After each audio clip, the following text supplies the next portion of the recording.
दुई लाइन एउटा बोइजको एउटा गर्ल्स हजुर बोइजहरु एउटा गर्ल्सको एउटा है त ल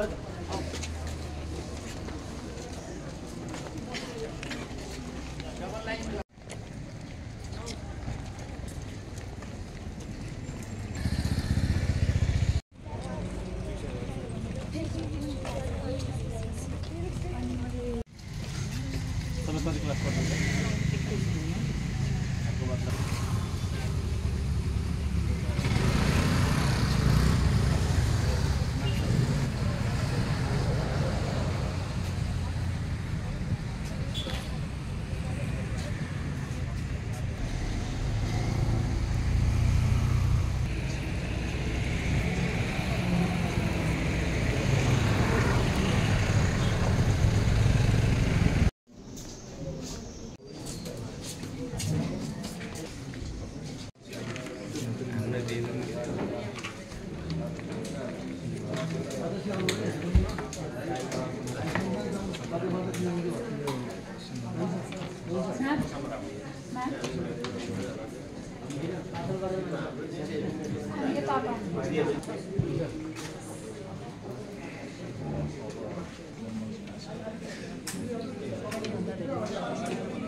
गर्न चाहन्छु।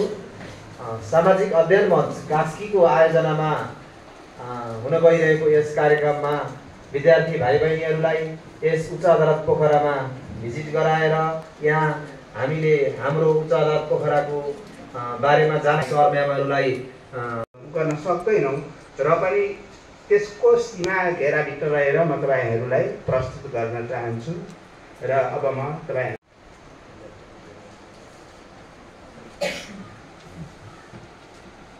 हाम्रो न्यायिक बाह्य संवाद कार्यक्रम हामी तपाईँहरूसित संवादको रूपमा राखेका छौँ र कास्की जिल्ला अन्तर्गतका विभिन्न विद्यालयका विद्यार्थीहरूसँग हामी यो गरेका छौँ र हाम्रो उच्च अदालत पोखराको हाम्रो यसको संरचना यस्तो छ।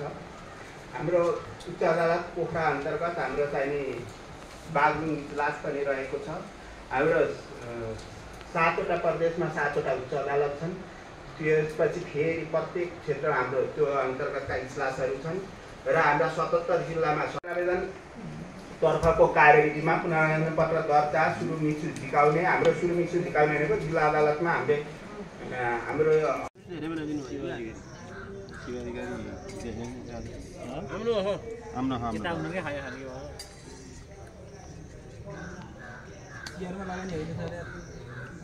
हाम्रोमा त्यो हामीले यहाँ राखेका छ। हाम्रो यसमा मुख्य न्यायाधीश र न्यायाधीश हुन्छ। मुख्य न्यायाधीश एउटा छुट्टै पद हो, एकजना मुख्य न्यायाधीश र हाम्रोमा 6 जना अन्य न्यायाधीश हुनुहुन्छ र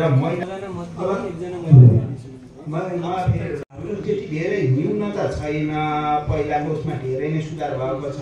अब कारण त देशभरिकै देशको अवस्थामा हेर्ने भने अब त्यो ठ्याक्कै मैले यही कारणले भन्न सक्दिनँ। अब उसले कानुनले विवेच चाहिँ गरेको छैन।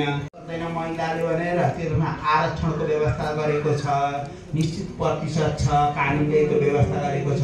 त्यो आरक्षणमा कानुनलाई पनि व्यवस्था अलिकति अनब्यालेन्स भएको होला, नत्र भनेदेखि बहिनीको त्यो उसमा चाहिँ मैले प्रतिशतै सम्बोधन गरेँ।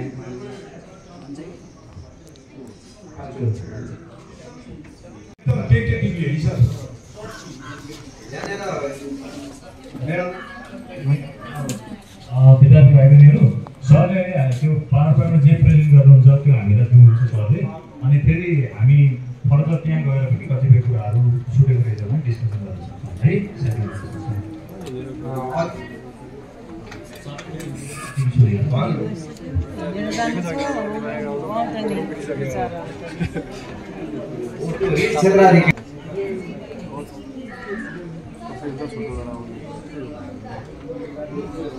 हाम्रो कास्की यो उच्च अदालत पोखराको क्षेत्राधिकारमा सबैभन्दा धेरै सरकारवादी फौजदारी मुद्दाको चाहिँ अनुवाद धेरै छ।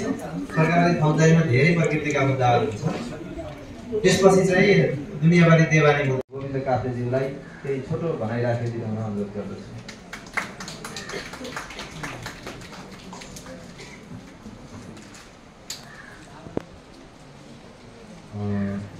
धन्यवाद सन्तोष सर। म नाम बोल्दिनँ, उपरजिस्ट्रार जीवन पौडेल सर लगायतको सम्पूर्ण टिमलाई सामाजिक अध्ययन मञ्च कास्कीको तर्फबाट हामी सम्पूर्ण सहभागी विद्यार्थी भाइ बहिनीहरूको तर्फबाट हामी धेरै धन्यवाद ज्ञापन गर्न चाहन्छौँ। एकपल्ट जोरदार ताली सर। हाम्रो सङ्ख्या अलिक ठुलो भयो अनि हल अलिक सानो भयो, बस्नमा केही कठिनाइ भयो। सरहरूले बेन्च ल्याएर थप ल्याएर जति सक्दो सहजता प्रदान गर्नुभएको छ, त्यसका लागि हामी आभारी छौँ। सरसँग यो पहिलो सहकार्य हो, आगामी सहकार्य गर्न सकियोस्, कार्यक्रमहरू गर्न सकियोस्।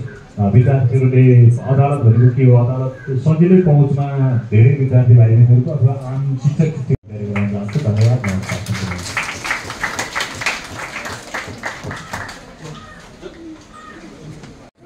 भनेर मिसमा त राखेर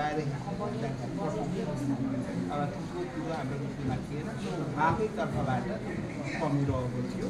उहाँहरूले महसुस गर्नु